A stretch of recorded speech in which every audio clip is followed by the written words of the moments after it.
중세 한일 간의 역사, 특히 근세사의 차이를 근대화 착수의 시간적으로 뒤진 점에서 찾으려는 주장이 많으나 근대화 착수의 늦은 원인이 중세에 있던 것이 아닐지 하는 것이 필자의 가설이다. 서양과 일본은 본권 제도를 겪었으나 세계의 다른 지역, 다른 나라는 그 과정을 경험하지 않았다. 물론 이런 주장은 일본 학자들이 하므로 단순한 자기 자랑이나 미화라고 무시할 수도 있겠으나 본권 제도의 역사적 중요성을 주목할 필요가 있다. 본권 제도의 경험이 그 나라, 사회의 정치, 사회적 발전에 큰 영향을 주었다고 하여 막스 베버도 이를 상당히 중요시하고 있다. 일본 자신도 아시아 혹은 비서양권에서 서구 식민지가 되지 않았던 유일한 나라라는 점을 강조하면서 태국 시암 왕국의 예가 있으나 일본만큼 성공적이지는 못했다. 그 역사적인 배경으로서 본권 제도의 경험을 거론하고 있다. 그들이 일본과 서구 본권 제도의 유사성의 증거로서 내세우는 것이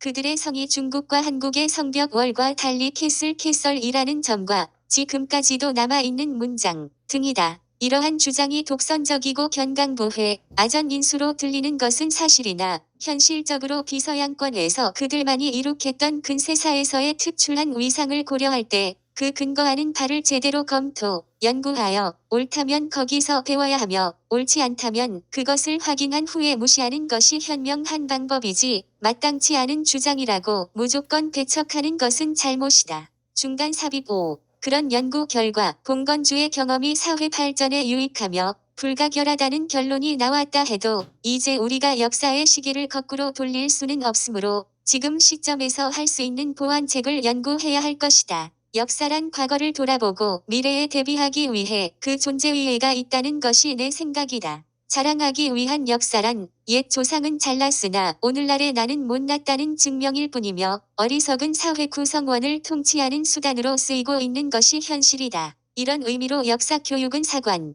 적부, 즉 정의 추구보다 역사의 효능 재정립이 중요하다고 절감한다. 일본에서 이런 예가 있었다. 어느 일본 학자가 도쿠가와 시대, 유럽에서 뉴튼과 라이프니치가 미적분을 고안해냈던 때와 같은 시기에 미적분을 연구해낸 기록이 있다고 자랑하는 것이다. 그 자랑에 대해 나는 이렇게 말해 주었다. 그것이 사실이라면 일본이 2차 대전에서 과학 기술에 뒤떨어져 패전한 것은 도쿠가와 이후에 일본이 얼마나 무능하고 나태했었나를 증명하는 것이라고 일본을 빗대서 이야기했지만 사실은 우리 이야기를 하고 싶은 것이다. 금속 활자를 서양의 구텐베르크보다 빨리 발명했다고 하지만 서양에서는 그 활자 기술로 성직자들의 독점물이던 성 16서를 인쇄하여 역사적인 종교혁명을 이루어냈다. 우리는 금속 활자 발명으로 무엇을 했나? 역사에 영향을 줄 만한 무엇인가 했던가? 이순신 장군이 훌륭했다는 것을 모르는 사람은 없다. 그러나 그분이 훌륭했다고 제3강조하는 대신 그런 분을 감옥에 보내게 된 사회문화 환경을 분석, 검토하고 반성하여 다시는 그런 일이 일어나지 않을 사회문화를 구축하는 방안을 생각하는 것이 실용적인 역사 연구라고 생각하는 것이다. 다산 정약용의 경우도 같다. 그렇게도 특출한 실학자를 권력 중심에서 배척하여 벽지에 귀양 보냈던 사회문화의 배경 연구가 그분의 업적 찬양보다 훨씬 실용적인 접근 방식이며 그것이 바로 실학자 정다산이 바라는 바라고 믿는 것이다. 그런 의미로 오늘날 우리 사회에서 소리 높이 부르짖는 역사란 정치인들의 자기 목적 달성을 위한 도구 장난감이며 거기에 편승한 일부 학자의 사회적 지위 향상의 수단으로 밖에 보이지 않는다. 역사 연구의 목적 규정부터 새로이 할 필요가 있다. 막부 제도인은 중세 일본의 특유한 정치 제도인파, 과문한 탓으로 아직까지 다른 나라에서의 유사한 예를 들은 바 없다. 해이안 시대에 발생한 무사 사무라이들이 그 세력을 크게 확장하고 난 뒤, 그 이전의 통치자 일본의 경우는 천황 귀족로부터 사실상의 통치권을 반강제로 위임받아 입법 행정 사법의 전권을 행사하였으므로 천황은 상징적 군주일 뿐이었으나 형식상으로는 막부 최고 책임자의 임명권을 갖는 것으로 되어 있었다.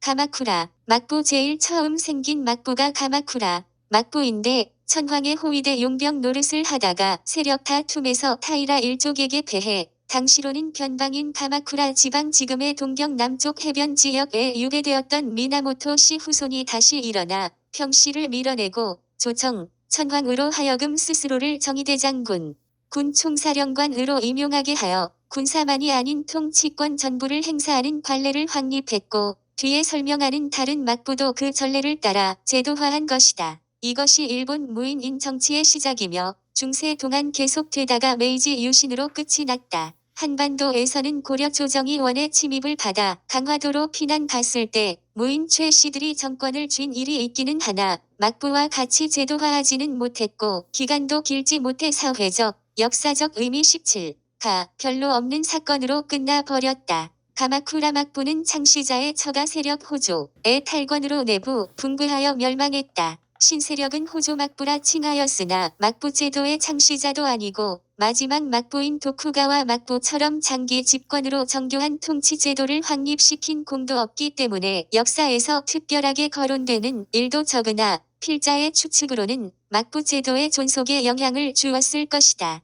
그때 원나라가 두 번에 걸쳐 일본에 침공하여 대마도와 이키섬은 완전히 점령하였고 규슈 북부 해안에 상륙하여 격전이 벌어졌다. 결국은 태풍의 내습으로 원나라 함대가 괴멸하여 일본은 위기를 면하게 되는데 이때의 전투 지휘와 작전에 대한 비판은 차치하고 통일국가 체제도 못 갖춘 그 당시 일본에서 전국의 무사 군인들을 규슈 지역에 동원하고 집결시킨 막부 군 사정권의 능력은 권력을 빼앗겨 불만이 많았을 천황과 그 주변 귀족, 문관들에게 막부 체제의 존리비애와 불가피성을 인정케 하는 기회가 되었을 것이며 그 뒤에도 막부 제도가 이어지는 데 공헌했을 것으로 생각되나 왜 그런지 이 점을 언급한 경우는 잘 눈에 띄지 않는다. 호조 막부는 그리 오래 가지 못했으나 그 후에도 일본 관동 지방의 호족으로서 많은 지방 영주가 난립한 전국 시대까지도 역사에 그 이름이 종종 등장한다. 그 다음이 무로마치 막부이며 역시 무사 출신인 아시카가가 설립했으나 그 위치를 천황이 있는 교토로 정한 것이 특색이다. 그 때문에 천황에 대한 위압은 가마쿠라나 호조 막부보다 효과적일 수도 있었겠으나 결과적으로는 정치면에서는 이렇다 할 업적이 없다. 사회 문화면에서는 지금 일본 고유의 고급 문화라 일컫는 다도, 꽃꽂이, 기모노, 건축 양식 등 의식주 양식이 거의 다 이 시대에 형성된 것으로 전해진다. 무사 계급들이 화려한 수도 교토에서 천황 주변의 황족과 귀족들과 어울려 생활하다가 물이 든 것으로 해석해야 할 것 같다. 또 한 가지 이 시대의 막부가 중국 황제로부터 일본 왕으로 책봉받은 문서가 발견된 일이 있다. 고대사에도 한 번 그런 기록이 있으나 다른 시대에는 없던 일로 실권을 쥔 막부 무사들과 천황 사이의 암투 결과로 보인다. 그 당시의 막부는 형식상 천황이 임명한 무사의 최고 우두머리이며 일본 전체의 통치권을 가진 것으로 되어 있었으나 실제로 그 힘이 전국에 미친 것은 아니므로 지방에서는 힘 있는 영주들이 할거하여 서로 세력을 다투는 전국 시대를 이루었는데 그 가운데 유능한 자들이 자꾸 세력을 키워 전국 통일을 지향하게 되었다. 그 선두에 섰던 것이 오다 노부나가 1534-1582였다. 오와리 지방 근방의 소영주 아들로 태어나 어려서는 괴팍한 성미로 대를 잇지 못할까 하는 우려도 있었으나 차차 두각을 나타내어 교토까지 진출해서 아시카가 막부를 쓰러뜨리고 천황을 영향력 하에 두었으며 기타 많은 대소 경쟁자를 수하에 넣어 일본 최초의 통일 지배자가 되었다. 그 과정에서 그때까지의 최대 세력이던 불교 세력과 충돌하여 불교도의 어린이와 부녀자까지 무자비하게 학살하는 만행도 있었으나 통행세를 없애고 상업을 장려하고 선교사를 가까이하며 서양의 문물을 장려하는 개화된 측면도 보였다. 일본 역사상 가장 특출하고 진취적인 통치자였으나 그에게 극심한 모욕을 받았던 부하 장수의 반란으로 49세의 목숨을 잃고 말았다. 다음을 이은 것이 도요토미 히데요시다. 최극빈 농민의 집안에 태어났으나 천부의 친화력으로 출세가도를 달려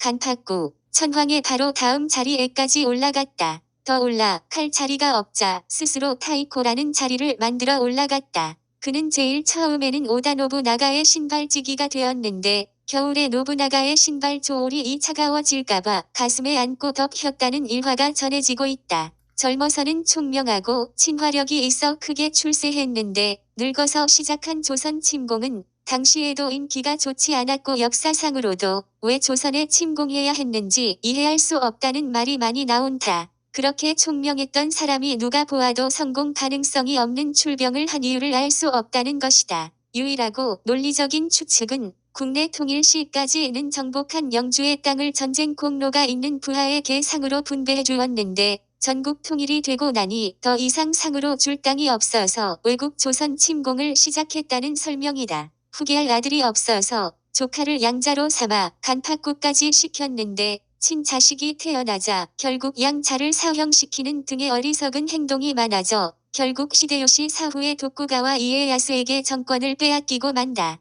도쿠가와 막부, 그 도쿠가와가 정권을 잡은 뒤 에도 동경에 세운 막부가 명치유신까지 일본 역사상 최장기간인 230년을 장수하게 되는 도쿠가와 막부다. 오다, 도요토미, 도쿠가와 세 사람의 성격을 잘 묘사한 말에 이런 것이 있다. 새를 키우는데 예쁜 소리로 울어야 노래해야 하는데 울지 않는다. 오다는 울지 않으면 죽여버려라. 히데요시는 내가 한번 울게 만들겠다. 자신 있다. 도쿠가와는 안 울면 울 때까지 기다려야지 라고 각각 말할 것이라는 것이다. 주 1. 김용선 원장께서는 이후 근세사에 대해서는 본 입문서에 서술하지 않고 1어로 된 참고 자료를 다수 수집하여 보내셨는데 아마도 근세사의 역사 해설의 독자가 객관적인 자세를 가질 수 있을지 확신이 들지 않았던 때문으로 짐작한다. 본 개요서에서 생략된 일본 근대사 부분은 본 여행기 50-52쪽에서 조금 보충함. 2. 김용선 원장은 생전에 이 글을 포함하여 본인의 발상권에 해당하는 것을 내가 마음대로 써도 좋다는 허락을 해주셨다.